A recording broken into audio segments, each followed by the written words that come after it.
nasaktan ka. Kaya ngayon, galit na galit ka at gusto mong magiganti? May sasabihin ako sa'yo, makinig kang mabuti. Kung ang iniisip mo, nakalusot na sila sa mga ginawa nila sa'yo, nagkakamali ka. Lahat ng kasinungalingan, pagtataksil, paninira, or yung mga ginawa nila na hindi mo alam habang nakatalikod ka, nakita lahat yun ni Lord. Hindi mo kailangang dungisan ang mga kamay mo para lang makamit ang hustisya na gusto mo.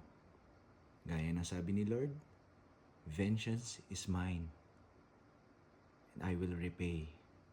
Hindi lang ang mga taong nakapanakit sa'yo ng direkta ang mananagot, kundi pati lahat ng mga taong piniling konsintihin at suportahan ang mga maling gawain nila.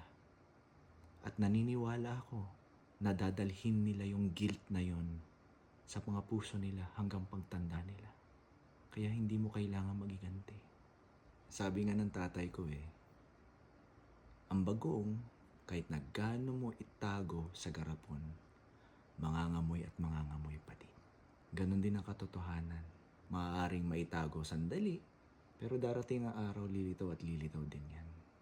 Ang gawin mo, bitawan mo na yung sakit. Bitawan mo na yung galit.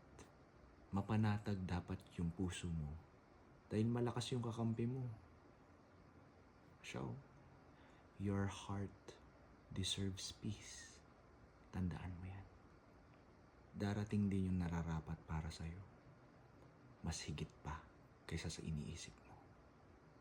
Magtiwala ka lang.